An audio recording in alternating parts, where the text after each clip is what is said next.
ओम शांति। ओम शांति। ओम शांति। बाबा ने प्रतिदिन मुरलियों के माध्यम से हम बच्चों के मन बुद्धि को ज्ञान के खजाने से समृद्ध किया, परंतु उस खजाने को और भी स्वयं के अंदर शक्तिशाली बनाने के लिए, जैसे आज बाबा ने कहा, विशाल बुद्धि बनना, और उसके लिए विचार सागर मंथन करते रहना। मिसाल भी बाबा इतना सटीक देता है कि जैसे गैयां घास खाती है, उगारती है, मुख चलाती है, माना वो स्वस्थ है, शक्तिशाली है। अगर मुख चलना बंद हो जाए, माना वो बीमार है। तो इसी तरह बाबा ने इतने ज्ञान रत्नों से हमें समृद्ध किया, लेकिन उसके बाद उस शक्ति को अनुभव करने के लिए, ताकि आत्मा सदा स्वस्थ रहे, अंत तक स्वस्थ रहे, कोई भी बातों का प्रभाव उसको प्रभावित न करे, उसके लिए बाबा कहे विचार सागर मंथन करते रहना चाहिए। और उसमें भी विशेष अमृत वेले उठ करके जितना विचार सागर मंथन करते हैं, उतनी ताकत और अधिक बढ़ जाती है। आज की मुरली में तो बाबा ने विचार सागर मंथन के साथ साथ अमृत वेले से अशरीरीपन का अभ्यास क्यों करना जरूरी है, इसको भी बहुत सुंदर तरीके से स्पष्ट किया। और इसीलिए ये विचार आया कि बाबा अब हम बच्चों को अपनी स्थिति के लिए प्रमोशन देना चाहता है। प्रमोशन कौन नहीं प्राप्त करना चाहता है? हर इंसान चाहता है कि भाई दुनिया में भी कोई नौकरी पर होता है तो वो भी प्रमोशन की इच्छा रखता है। प्रमोशन माना ही आगे बढ़ना, वृद्धि को पाना। तो संडे की मुरली हम सभी ने सुनी कि जब 1993 को अव्यक्त वर्ष के रूप में मनाया था, तो उस समय बाबा ने कुछ विशेष प्रेरणा दी थी कि अब समय अनुसार व्यक्त से अव्यक्त बनने का पुरुषार्थ करना है। लेकिन महसूस ये हो रहा था कि भले वो मुरली 30 साल पहले चली, लेकिन वर्तमान समय में ये रिपीट होगी, शायद जानी जाननहार बाबा जानता था। और इसीलिए वही बातें वर्तमान समय के लिए कितनी आवश्यक है, उपयोगी है, उसको देखते हुए बाबा ने जैसे हम सभी का संकल्पों से आवाहन करते हुए ये प्रेरणा उस समय दे दिया था। और व्यक्त से अव्यक्त की ओर की यात्रा, ताकि ये प्रमोशन को हम जीवन के अंदर सचमुच ऐसा एक यादगार बना दे, इस अनुभव को, कि वो यादगार बन करके जैसे अंतिम समय वही हमारे सामने आए और बाबा की याद में हम सहजता से उड़ चले। पहले का जो मिलन था वो था साकार ब्रह्मा बाबा जब थे, तो साकार ब्रह्मा बाबा के द्वारा शिव बाबा आकर के सभी बच्चों से मिलते थे। तो साकार में साकार मिलन था, और वो करीबन 33 साल चला। और 33 साल हमारी दादियों ने उसकी पालना का अनुभव किया, वो साकार मिलन का अनुभव किया। उसके बाद जब 1969 में ब्रह्मा बाबा ने संपूर्णता को प्राप्त कर लिया और ये महसूस किया कि ये साकार स्वरूप उस अव्यक्त स्वरूप में मर्ज हो रहा है, और मर्ज हो गया। तो 1969 में जब ये साकार स्वरूप उस अव्यक्त स्वरूप में मर्ज हो गया, तो उसके बाद हर एक के मन में एक प्रश्न जरूर था कि अब बाबा से मिलन कैसे होगा, कैसे होगा। और 69 की प्रथम मुरली में ही बाबा ने सारा प्लान बता दिया, स्पष्ट कर दिया, हर एक के मन के प्रश्नों का जवाब दे दिया, समाधान दे दिया कि बच्चे आगे का मिलन अब साकार में अव्यक्त मिलन होगा। और वो अव्यक्त मिलन कितना पावरफुल होगा ये भी बाबा ने अनुभव कराया। तो साकार में साकार मिलन 33 साल चला, साकार में अव्यक्त मिलन 49 इयर्स चला, और 49 इयर्स के बाद जरूर है आगे बढ़ना है। कब तक बाबा आते रहेंगे, क्योंकि बाबा आते रहेंगे तो बच्चे कभी भी आगे बढ़ने का सोचेंगे नहीं। तो इसीलिए हर बार जब बाबा ने पार्ट चेंज किया तो उसका पहले से ही इशारा देना शुरू कर दिया था। जैसे साकार ब्रह्मा बाबा भी जब अव्यक्त की स्थिति के नजदीक पहुंचते गए तो साकार में भी बाबा ने ये कहना शुरू कर दिया था कि ये रथ के द्वारा भी कब तक, ये रथ भी नहीं रहेगा, यानी ब्रह्मा बाबा का साकार रथ भी नहीं रहेगा, और फिर भी तुम बच्चों को आगे बढ़ना है उस कार्य के लिए जिस कार्य के लिए बाबा ने निमित्त बनाया है। तो ये बात पहले से ही बाबा ने इशारा दिया था साकार में भी। तब कोई दादियों के मन में ये नहीं था कि ब्रह्मा बाबा चला जाएगा, लेकिन उसके बाद जैसे ही अव्यक्त मिलन आरंभ हुआ तो बहुत पावरफुल मिलन होने लगा, क्योंकि ब्रह्मा बाबा भी संपूर्ण अव्यक्त स्वरूप में और शिव बाबा भी संपूर्ण स्वरूप में, तो डबल संपूर्ण फोर्स जैसे आकर के मिलता था।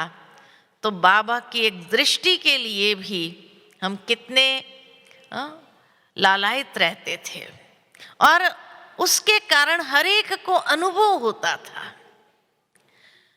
फिर जैसे जैसे ये अव्यक्त मिलन में भी हिर गए हम, उसके बाद बाबा ने इशारा देना शुरू कर दिया कि बच्चे ये अव्यक्त मिलन साकार में भी कब तक।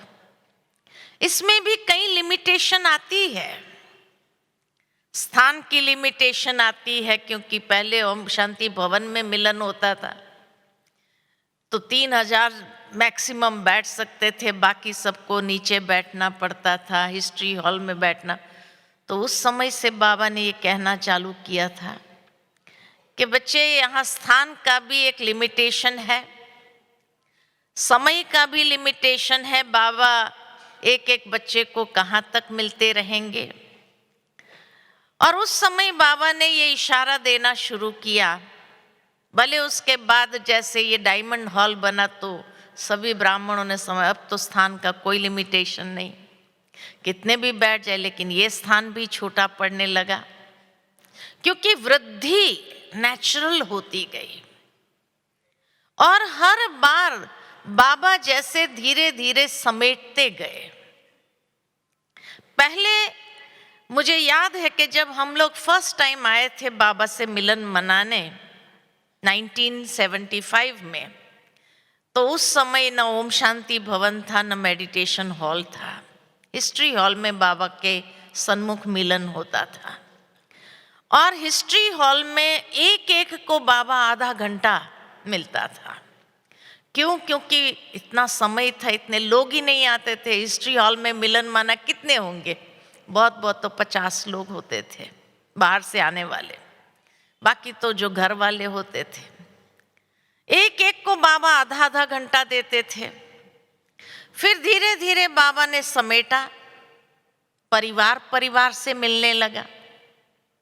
और परिवार परिवार से मिलते मिलते फिर बाबा ने समेटा। जैसे ही मेडिटेशन हॉल बना तो एक एक सेंटर वाइज बाबा ने मिलना चालू किया। एक एक गीता पाठशाला वालों को भी बाबा मिलता था। फिर जैसे ओम शांति भवन बना तो और बाबा ने समेटा, और समेटते हुए बाबा ने सेंटर क्या जोन जोन मिलना शुरू किया। फिर जैसे नीचे आए तो और बाबा ने समेटा कि बाबा जोन जोन भी क्या इकट्ठा, भाई टीचर्स बहनें, भाइयों को, माताओं को, कन्याओं को, कुमारों को 5 ग्रुप में बाबा सबको संबोधित कर देता था। उसके बाद और हमने देखा समेटा, विंग वाइज बाबा मिल लेता था। 2-2 विंग आते थे, 2-2 विंग को समेट लेता था बाबा। उसके बाद वो सब भी बंद करके बाबा होलसेल में एक साथ में सभी बच्चों को, देश और विदेश, यही 2 रह गया। जोन वालों को बाबा खड़ा कर देते थे, और उसके बाद बस देश और विदेश, लास्ट में तो बस 2 ही रह गए। इतना बाबा समेटते गए। और समेटते समेटते बाबा वास्तव में हम बच्चों को ये पुरुषार्थ कराना चाहते थे कि अभी स्थूलता से सूक्ष्मता की ओर हमें जाना है, मिलन के भी सूक्ष्मता की ओर हमें जाना है। और जैसे जैसे समेटते गए बाबा, महसूस भी नहीं हुआ, ये फील भी नहीं हुआ। और ये पहले तो बाबा, कई लोग महसूस करते थे और कहते थे, अरे पहले तो हम लोगों ने बाबा से आधा आधा घंटा, और एक एक ने मुख में बाबा के हाथों से टोली खाई, है ना, टोली स्वीकार किया। तो ये भी एक दिन थे, बहुत प्यारे थे। लेकिन उसके बाद जैसे बाबा समेटते हुए हमें स्थूलता से सूक्ष्मता में, पहले स्थूलता में थे, लेकिन बाबा धीरे धीरे सूक्ष्मता में लेके गए। आप सभी आए तो उस समय जैसे बाबा कहे, last so fast so first जाना है, यानी आपको पहले से ही सूक्ष्मता की ट्रेनिंग मिलने लगी कि उन सब स्थूलता की इच्छाओं में न जाए आपकी बुद्धि, और सूक्ष्मता की ओर ही आपके पुरुषार्थ का एक लक्ष्य बन जाए, एक धारणा आपकी बनने लगे। लेकिन 2017 में लास्ट बाबा ने जब कहा समाप्ति वर्ष, कि आगे का वर्ष समाप्ति वर्ष की ओर जब जाना है, तो और बाबा हम बच्चों को सूक्ष्मता की प्रेरणा देने लगे कि बच्चे बाबा कब तक नीचे आता रहेगा, आप अभी ऊपर आओ, आने जाने का अभ्यास करो। अर्थात अव्यक्त में अव्यक्त मिलन, ये प्रमोशन है। क्योंकि जितना हम सूक्ष्मता में जाएंगे उतना ही अंतिम समय इस शरीर से अलग होना हमारे लिए स्वाभाविक हो जाएगा। तो ये बाबा प्रैक्टिस हमें कराते रहे। 2018 के बाद जब बाबा ने कहा अब बच्चे ऊपर आए मिलन मनाने के लिए, जितना समय मिलन मनाना चाहे मिलन मना सकते हैं, जो अनुभव करना चाहे वो अनुभव सहजता से कर सकते हैं। तो ये बाबा के महावाक्य, ये हमें जैसे उस प्रमोशन की ओर आगे बढ़ा रहे हैं कि अब बच्चे स्थूलता से ऊपर उठो, सूक्ष्मता का अनुभव करो। अव्यक्त में अव्यक्त मिलन सबसे पावरफुल। दूसरा, स्थूलता में न आए हम। दूसरा, इस गहराई को समझने का प्रयत्न करना, क्यों बाबा हमें सूक्ष्म मिलन के लिए प्रेरित कर रहा है, व्यक्त से अव्यक्त मिलन की ओर क्यों प्रेरित कर रहा है। कि जिस तरह ब्रह्मा बाबा के लिए कहा कि ये साकार स्वरूप उस अव्यक्त स्वरूप में मर्ज हो रहा है, ठीक इसी तरह संगम युग में बाबा हम बच्चों के लिए सूक्ष्म वतन को क्रिएट करता है। और ये सूक्ष्म वतन सिर्फ और सिर्फ ब्राह्मणों के लिए होता है और किसी के लिए नहीं। और सिर्फ ये मिलन का अनुभव करने के लिए है, अव्यक्त में अव्यक्त मिलन का अनुभव करने के लिए, वहां तक कि भक्त आत्माएं भी वहां नहीं जा सकती है, भक्त आत्माएं भी वहां नहीं जा सकती है, क्योंकि सूक्ष्म वतन रचा ही गया है ब्राह्मणों के लिए। और ब्राह्मणों के अव्यक्त फरिश्ता स्वरूप वहां पर इमर्ज है हर एक का। जब बाबा सभा दिखाते हैं संदेशियों को, तो उस सभा में बाबा क्या दिखाते हैं। कभी कभी जैसे बाबा सब बच्चों को इमर्ज करते, तो ये स्वरूप थोड़ी इमर्ज होता है। हम सभी का जो संपूर्ण अव्यक्त फरिश्ता स्वरूप है वो वहां इमर्ज होता है, और बाबा हर एक को वो सकाश देते हैं। इसीलिए कहा सूक्ष्म वतन सिर्फ ब्राह्मणों के लिए है, भक्तों के लिए भी नहीं है, देवताओं के लिए भी नहीं है, सिर्फ हम ब्राह्मणों के लिए। तो कितने ऊंचे हैं हम। भक्त आत्माएं सूक्ष्म वतन का साक्षात्कार कर सकते हैं, लेकिन वहां जाने के लिए उनके पास सक्षमता नहीं है। ये सक्षमता बाबा ने हम बच्चों को प्रदान किए है कि बच्चे आप सूक्ष्म वतन में आ जाओ मिलन मनाने। तो ये सक्षमता हमारे पास है। और क्यों बाबा ने ये सक्षमता हमें दी है, ताकि बार बार हम इस अव्यक्त मिलन में जितना जाते जाएंगे, यानी ये स्थूल व्यक्त देह यहाँ बुद्धि से भूलते हुए मन और बुद्धि बल के द्वारा जब सूक्ष्म वतन में जाते हैं अव्यक्त मिलन मनाने, और जितनी ये प्रैक्टिस हमारी अधिक होंगी, माना हम उस अव्यक्त संपूर्ण फरिश्ते स्वरूप में बार बार जाएंगे, तो धीरे धीरे हमारा स्वरूप वो बनता जाएगा। और बाबा इसके लिए हमें तैयार कर रहे हैं, ताकि अंतिम समय जो भक्तों को साक्षात्कार होना है, वो साक्षात्कार उस स्वरूप के द्वारा होगा। इसलिए बाबा चाहता है कि अब, पहले तो हम लोग भी समझते थे कि दादियाँ लास्ट तक रहेगी और जो अंतिम पाठ साक्षात्कार का चलेगा या दादियों के द्वारा चलेगा, क्योंकि दादियाँ ही बाप समान है। लेकिन अब जब धीरे धीरे सारी दादियाँ चली गई, तो अब महसूस होता है कि बाबा वो सौभाग्य हम बच्चों को देना चाहता है, और हमारे द्वारा ये प्रत्यक्षता का पाठ आरंभ होना है। दादियाँ ये एडवांस पार्टी में एडवांस कार्य करने के लिए निमित्त बन गई। जब यहाँ थी तभी उनके द्वारा भी साक्षात्कार का पाठ देश विदेश में हुआ। ब्रह्मा बाबा जैसे ही अव्यक्त हुआ कि जो सेवा की गति इतनी तीव्र बढ़ती गई और इतने ब्राह्मणों की जो वृद्धि हुई, ये कैसे हुई?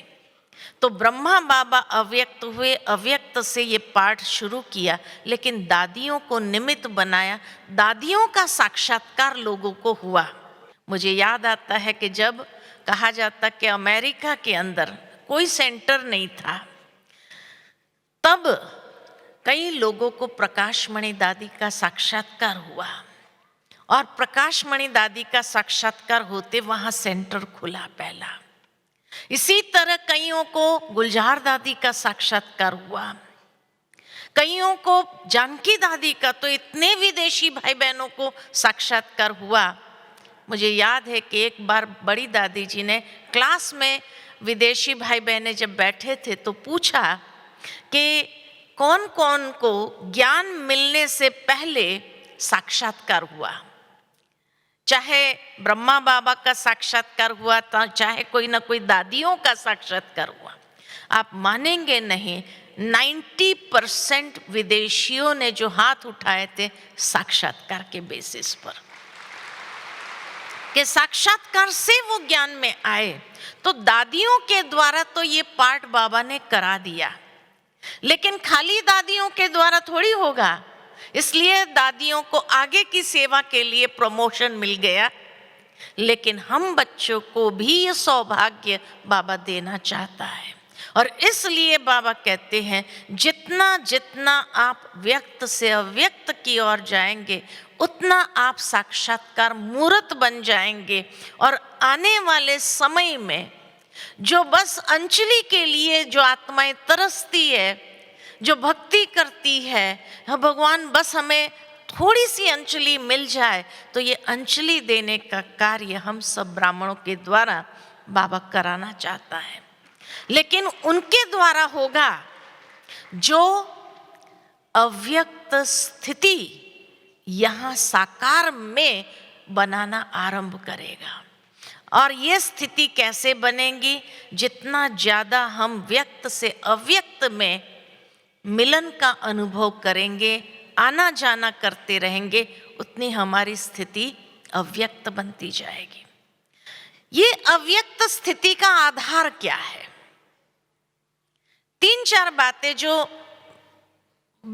सोचने पर आई बातें मन में। पहला आधार है कि जितना हो सके व्यक्त भाव, व्यक्त भावना, जो संडे की मुरली, आने वाले संडे की मुरली है, जिसमें बाबा ने पूरी रूपरेखा दी है कि अव्यक्त स्थिति का अनुभव कौन करेगा। तो जितना व्यक्त भाव, व्यर्थ भाव और भावना, व्यक्त भाव भावना, व्यर्थ भाव भावना और अंतर्मुखता, इसके अभ्यासी होगे, वो अव्यक्त स्थिति का अनुभव बहुत अच्छे से कर सकते हैं। व्यक्त भाव, व्यक्त भाव माना तेरा मेरा, ये वो आजकल सबसे बड़ी माया एक निकली है मोबाइल की। जहां देखो हर कोई इतने व्यक्त भाव में, सेल्फी खींचना है, फोटो निकालना है, ये क्या है? व्यक्त भाव है ना। अब जो व्यक्त भाव में रहेगा वो अव्यक्त का अनुभव कैसे करेगा? कर सकेगा? जितना ज्यादा हमारी बुद्धि इसमें रहेगी, फोटो खींचना है, फोटो, अरे फोटो क्या, ये कैमरा कोई कम है? इतनी श्रेष्ठ रूहानी दृष्टि बाबा ने दी है, उसमें संभालो। सदा के लिए वो फोटो खींच गया। मोबाइल तो आज है, नहीं है, कल चलेगा नहीं, तो क्या करेंगे? मैं नहीं समझती हूँ, खींचने के बाद कभी देखते भी होंगे, कभी देखते हैं? भाव यही है मेरा कि इस व्यक्त भाव से भी ऊपर उठो। अगर सचमुच प्रमोशन चाहते हैं तो, जिसको प्रमोशन चाहिए, उस स्थिति का अनुभव करने के लिए, उस साक्षात्कार के लिए तैयार होने के लिए, क्या आप चाहते हो कि बाबा मुझे यूज करे, मेरे द्वारा प्रत्यक्षता हो यज्ञ की, बाबा की, ये सौभाग्य मुझे मिले, ये चाहते हो? जो चाहते हैं हाथ खड़ा करो। तो आज के बाद मोबाइल का उपवास कर सकेंगे? मुझे याद आता है कि जब हमारी परम आदरणीय, परम श्रद्धेय गुलजार दादी जी अव्यक्त हुए और गुलजार दादी जी के भोग का संदेश, मैं समझती हूँ 5वें महीने का भोग का संदेश जो आया, तो उसमें दादी ने बहुत सुंदर संदेश दिया।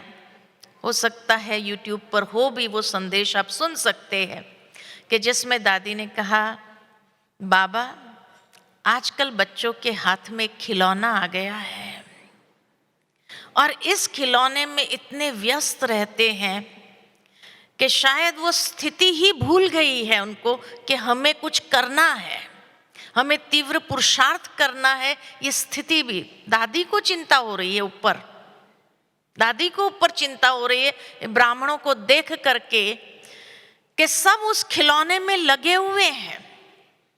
और उस समय दादी ने ये संदेश भेजा था कि जैसे भक्ति मार्ग में उपवास रखते हैं स्थूल भोजन का, क्या बच्चे भी हफ्ते में एक दिन मोबाइल का उपवास कर सकते हैं कि नहीं कर सकते हैं?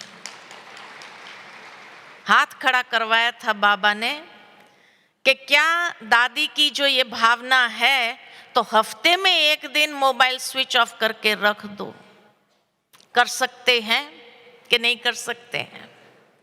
जो कर हफ्ते में एक दिन मोबाइल, कोई कारोबार रुकने वाली नहीं है, कुछ मिस होने वाला नहीं है, करो। अच्छा, तो मैं आपको एक संकल्प देती हूं, और अब ये मेरी ओर से संकल्प है, और मेरी ओर से संकल्प ये है कि कल अव्यक्त मिलन अनुभव करना है, तो आज से ये 2 दिन उपवास जरूर रखो, ये 2 दिन उपवास जरूर रखो। कर सकते हैं कि नहीं कर सकते हैं? कि बहुत बात करना जरूरी है आप लोगों का, ऐसा लगता है? हाँ, जरूरी है कि उसके बिना चलेगा नहीं आपको। अरे खास आप वहां से यहाँ आए हैं, कुछ अनुभव करने के लिए आए हैं ना। अगर यहाँ आकर के भी वही कारोबार करते रहना है, वही मोबाइल देखते रहना है, वही फोटो सेल्फी यहाँ बगीचे में वहाँ बगीचे में खींचते रहना है, अरे बाग बगीचे दुनिया में भी बहुत है। और फिर भी अगर आपको लगे तो जाने से पहले दिन कर लेना, जहां जहां खींचने का मन करे ना खींच लेना। लेकिन ये 2 दिन, क्योंकि कल अगर अनुभव करना है आपको अव्यक्ति मिलन का, तो उसका पुरुषार्थ आज एक दिन पहले तो आरंभ करो, एक दिन पहले। और ये अनुभव यहां कर सकेंगे, वहां नहीं होगा। क्यों? क्योंकि ये भूमि वरदानी भूमि है। ये वरदानी भूमि पर जहां इतने सालों बाबा ने साकार में अव्यक्त पालना दी है, तो ये वरदान इस भूमि को है, उस भूमि को नहीं है। इसलिए जो अनुभव यहां होगा वहां नहीं होगा। इसीलिए कह रही हूं कि ये पूर्व तैयारी, आज जैसे आप सभी ने 2 बजे तक योग किया ना, अरे 2 बजे से लेकर अमृत वेले का योग किया ना, इतना सुंदर आपने अनुभव किया। लेकिन अब ये अनुभव को कंटिन्यू करो कल शाम तक। कर सकते हैं? कर सकते हैं कि इतना कारोबार जरूरी लगता है आपको? आज स्विच ऑफ कर देना, मोबाइल रख देना, न सेल्फी खींचना है, न फोटो खींचना है, उस व्यक्त भाव में नहीं जाना है। आप अभी से अभ्यास आरंभ करो, मैं अव्यक्त अशरीरी आत्मा हूं। इस अभ्यास को बहुत पावरफुल रीति से करो, तो देखो कल आपको बहुत सुंदर अनुभव बाबा कराएगा, इतना सुंदर अनुभव कराएगा। लेकिन जितना हो सके इस स्थूलता में नहीं जाओ, ये व्यक्त भाव में नहीं जाओ, क्योंकि जितना ये व्यक्त में जाते हैं उतना व्यर्थ ज्यादा चलता है। और ये व्यर्थ हमें अंतर्मुखता का अभ्यास करने नहीं देगा। ये व्यर्थ क्या करेगा? ये व्यर्थ कोई ना कोई इंद्रियों की अधीनता में ले आएगा, कोई ना कोई इंद्रियों की अधीनता, कहीं ना कहीं देखने की अधीनता, नैन रस जो मोबाइल में देखते हैं तो नैन रस के अधीन करेगा, कहीं ना कहीं सोच के ऊपर उसका प्रभाव पड़ता है, तो जो हम करना चाहते हैं अनुभव वो तो नहीं होगा ना। और अगर अब नहीं किया तो कब करेंगे? क्योंकि ये अव्यक्त में अव्यक्त मिलन कोई 50 साल चलने वाला नहीं है। ये बहुत थोड़े समय के लिए बाबा ने ये समय दिया है कि जिसमें हम अपने आप को तैयार कर ले और तैयार करके हमको भगवान यूज करे साक्षात्कार के लिए। और इसीलिए ये बहुत कम समय का पीरियड है, बहुत कम समय का पीरियड है। तो इसीलिए कहा अगर ये भी हाथ से चला गया तो फिर कब करेंगे, और फिर कहीं पश्चाताप न करना पड़े कि उस समय सेल्फी लेने में हमने ये जो पाना था वो नहीं पाया। तो जो बाबा देना चाहता है उसको अगर मुझे लेना है तो ऐसा सुपात्र, संडे की मुरली पूरी सुपात्रता के ऊपर है कि सुपात्र बनो। जितना हम सुपात्र बनते जाते हैं बाबा हमें अनुभव का खजाना देता जाएगा, बाबा हमें अनुभव कराएगा, इतना सुंदर सुंदर अनुभव कराएगा। लेकिन व्यक्त बातों से, व्यर्थ बातों से परहेज करना आवश्यक है।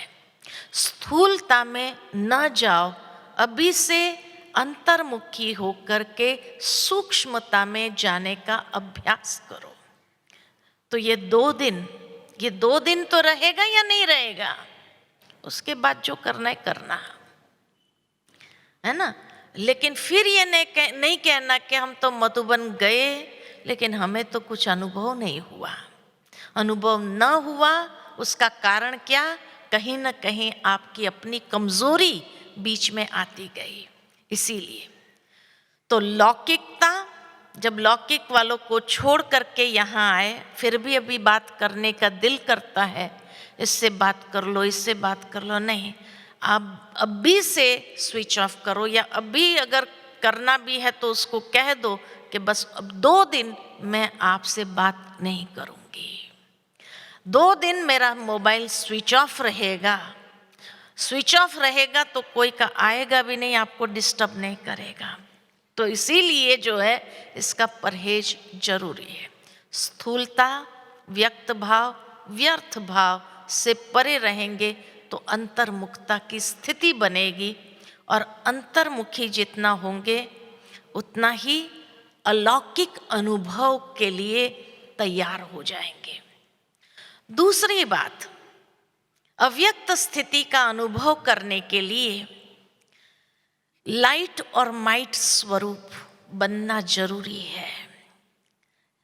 बार बार हम अपने आप को ये स्मृति दिलाते रहे कि मेरा संपूर्ण स्वरूप जो है वतन में, अव्यक्त संपूर्ण स्वरूप, वो लाइट का है। और जब लाइट का है तो वो लाइट का स्वरूप मुझे यहाँ इमर्ज करना है, और उसके लिए बार बार अभ्यास करें कि मैं आत्मा एकदम लाइट स्वरूप हूँ। बार बार भ्रुकुटी में अपने लाइट को देखो अंतर चक्षु से, बार बार महसूस करो मैं एकदम लाइट हूँ, प्रकाश मणि हूँ। आत्मा प्रकाश की मणि है, ये महसूस करो, ये स्वमान अपने आप को दो, और उसमें अपने आप को बार बार ले चलो, उसका अनुभव करो। जब कोई सामने मिले देखे, आप उसको भी भ्रुकुटी के मध्य में लाइट रूप में देखो। और जितना आप लाइट बनने का अभ्यास करेंगे, शक्तिशाली होने का अभ्यास करेंगे, उतना ही आपके अंदर से एक पॉजिटिव और प्योर वाइब्रेशन रेडिएट होना शुरू हो जाएगा। इसलिए कहा कि ये लाइट होने का अनुभव या अभ्यास को बढ़ाते जाओ। चलते हैं या योग में बैठते हैं, योग में बैठो तो बार बार उसमें जाओ कि मैं आत्मा लाइट के कार्ब में जा रही हूँ बाबा के पास। चल रहे हैं तो भी महसूस करो ये सारे शरीर के चारों ओर लाइट का एक प्रभा मंडल है, और उस प्रभा मंडल में मैं चल रही हूँ। आप यहाँ ये अभ्यास करेंगे, लेकिन आपका साक्षात्कार बाबा किसी न किसी को कराएगा। ये है साक्षात्कार कराने का तरीका। जितना आप लाइट होंगे तो जो आत्माएं आपके भक्त हैं द्वापर युग से। वो बाबा को तो पता है ना कि ये उसका भक्त है, तड़प रहा है, अभी अंतिम समय चल रहा है, तो बाबा उसको वो स्वरूप का साक्षात्कार करा देगा। क्योंकि आप लाइट स्वरूप होकर के चलते हैं, जैसे लाइट के प्रभा मंडल में है, ये महसूस करते हैं, तो जरूर है कि बाबा आपको अनुभव कराएगा। और इतना सुंदर अनुभव होगा, आपको महसूस होगा कि जैसे कि आप चलते हैं लेकिन जैसे बोझ फील नहीं होगा, जैसे भारीपन महसूस नहीं होगा, एकदम हल्के होकर के चल रहे हैं। तो कल शाम तक के लिए ये अभ्यास करना है बार बार। मैं लाइट स्वरूप हूँ, प्रकाश की एक मणि हूँ, और ये शरीर के चारों ओर जैसे लाइट का प्रभा मंडल है। जितना हो सके साइलेंस में, मौन में चले जाओ। जितना बातचीत में आएंगे उतना ये अभ्यास नहीं कर पाएंगे, क्योंकि बातचीत में आना माना व्यक्त भाव में, लौकिकता में ले आना अपने आप को।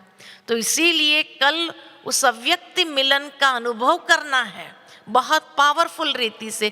तो ये अभ्यास अभी से करो कि मैं लाइट की मणि हूँ, एक बेदाग हीरा की तरह मैं भ्रुकुटी की मध्य चमक रही हूँ। जिसको देखो उसको भी उस रूप में देखो। चारों ओर जैसे लाइट का प्रभा मंडल दिखाई देता है, महसूस होता है, ये फील करो। और साइलेंस में, जैसे आज बाबा ने मुरली में कहा, अशरीरीपन का अभ्यास करो। ये अभ्यास बहुत ज़रूरी है। इसलिए कहा अगर यहाँ नहीं किया तो वहाँ तो होने वाला है ही नहीं। और इसीलिए यहाँ जितना करेंगे आप, उतना आप यहाँ से जाने समय कुछ लेकर जाएंगे। अंत तक वो साथ देने का प्रॉमिस है बाबा का, वायदा है बाबा का। तो बाबा आपको अनुभव कराएगा, ताकि जितना ये अनुभव आपके पास पावरफुल होगा। क्यों ये अनुभव की भी आवश्यकता है मुझे? इसीलिए क्योंकि आज दुनिया के अंदर कई लोग ये जो कहने वाले निकल गए, बाबा अभी वहाँ नहीं आता, यहाँ आता है। अरे भगवान जब पहले से ही हमें स्थूलता से सूक्ष्मता की ओर ले गए, अब वापस स्थूलता में लाएंगे क्या? तो यही कितना, जैसे शास्त्रों में दिखाया ना, पौंड्रिक की कहानी आप सभी ने सुनी होगी। पौंड्रिक माना, कहा जाता कि श्री कृष्ण द्वारकाधीश, तो पौंड्रिक जो था वो ऐसा स्वरूप धारण कर सकता था, और स्वयं द्वारकाधीश का स्वरूप धारण करके कृष्ण कहीं बाहर गया था तो वहाँ आकर बैठ गया और कहा मैं ही कृष्ण हूँ, मैं ही द्वारकाधीश हूँ। लेकिन आखिर तो प्रत्यक्ष हो ही गया, क्योंकि वो संस्कार नहीं थे। तो इसी तरह भले कोई कहने वाला है कि बाबा आते हैं, यहाँ आ जाओ, यहाँ बाबा का मिलन होगा, यहाँ बहुत अच्छा होगा, जिसके लिए बाबा ने कई बार मुरली में कहा है, अच्छे अच्छे बच्चे भी चले जाएंगे, अच्छे अच्छे बच्चे, क्योंकि ये माया का अभी अंतिम समय है। तो अंतिम दाव लगाती है, जितने हाथ आए खींच ले। और इस तरह से खींचने का प्रयास माया कर रही है, तो कहीं हम विक्टिम न बन जाएं।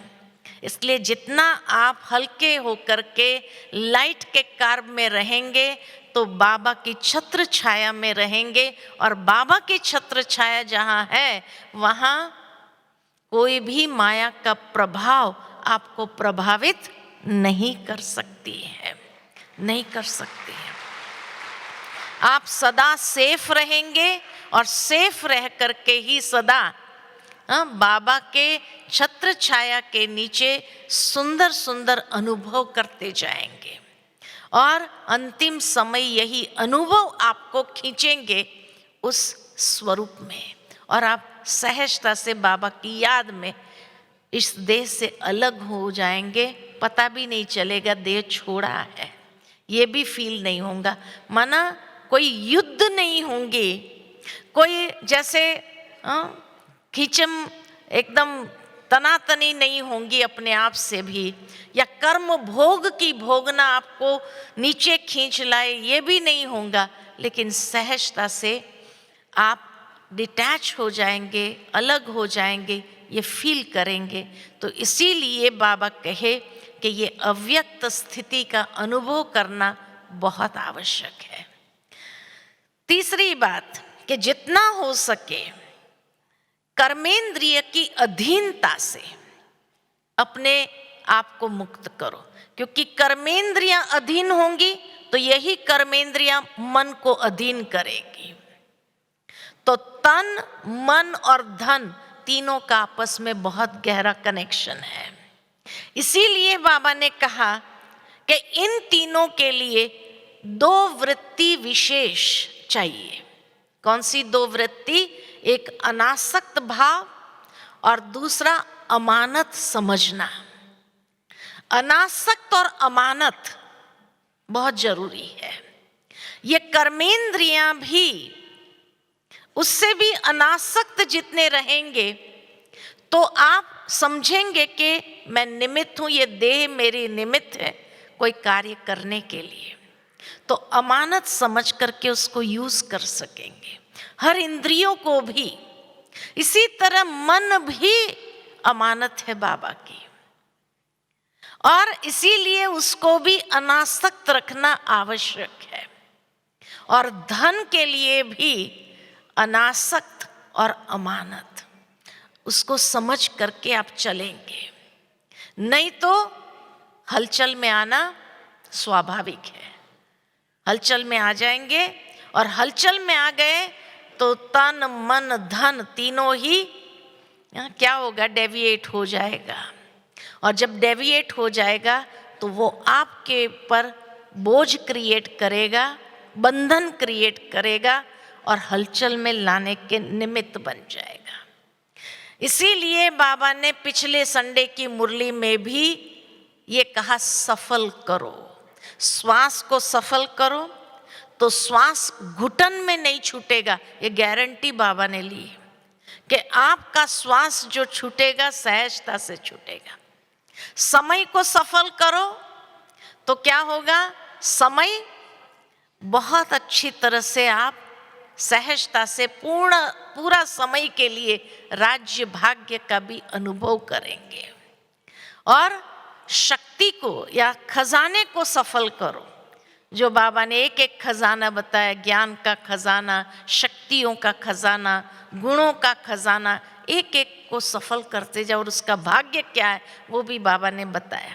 तो इसीलिए ये बाबा की गारंटी है कि ये तन, मन, धन या जो भी खजाने आपके पास है, वो सारे खजाने को क्या करना?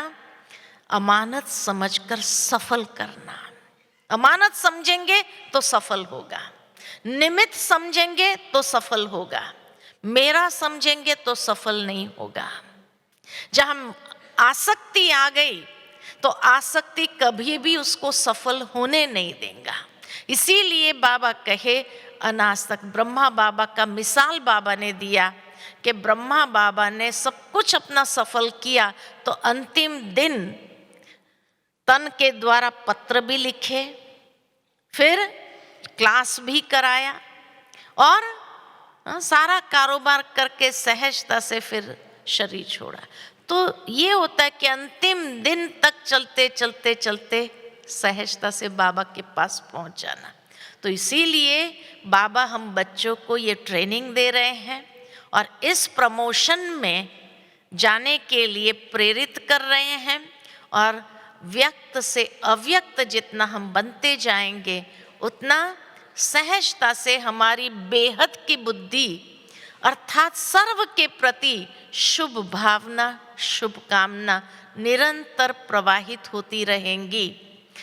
5 प्रकार की भावना बाबा ने बताई है अगले संडे की मुरली में, कि शुभ भाव जिसके अंदर है, श्रेष्ठ भावना जिसके अंदर है, तो 5 प्रकार की भावना कौन सी होगी? तो बाबा ने कहा, सर्व के प्रति कल्याण की भावना, सर्व के प्रति स्नेह और सहयोग की भावना, सर्व के प्रति उमंग उल्लास दिलाने की भावना, चौथी कहा हर एक के प्रति अपनेपन की भावना, और ये सब भावनाएं तभी होंगी जब आत्मिक भाव में स्वयं को स्थित कर सकेंगे। इतनी सुंदर बात बाबा ने कही व्यक्त से अव्यक्त बनने के लिए कि निरंतर शुभ भाव और शुभ भावना सर्व के प्रति सहजता से तभी रह सकेंगी। तो इसीलिए आज से लेकर कल तक इस अपने आप को अलर्ट करो, अटेंशन में लाओ और सावधान करो। लक्ष्य ये रखो, मुझे अव्यक्त मिलन का अनुभव करना ही है, और उसके लिए मुख का मौन, मन का मौन, मोबाइल का मौन, है ना। 3M का मौन। 3M कौन से? मुख, मन और मोबाइल। 3M का मौन रख सकेंगे? हाँ, आज से एकदम साइलेंस में चले जाओ, ठीक है। अच्छा, ओम शांति।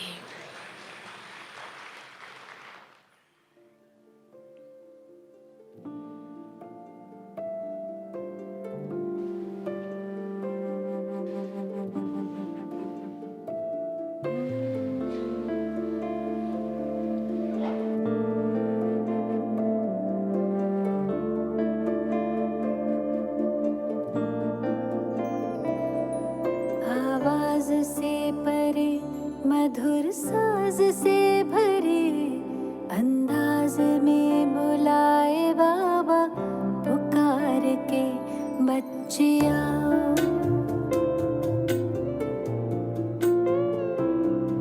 आवाज से परे, मधुर साज से भरे, अंदाज में बुलाए बाबा, पुकार के बच्चे आओ।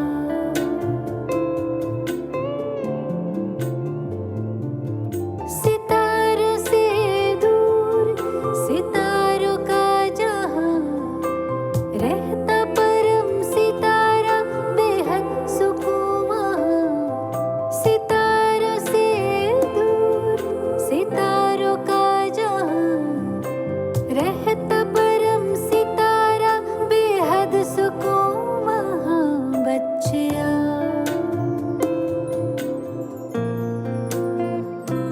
बच्चे आओ।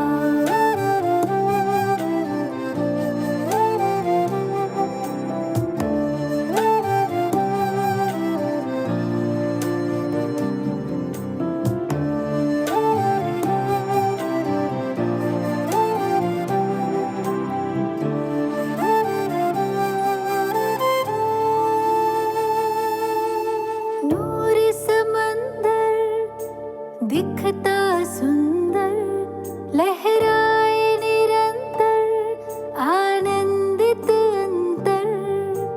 मौजों की मौज लेने का है समा, वो प्रेम डोर से खींचे वहाँ। जी भर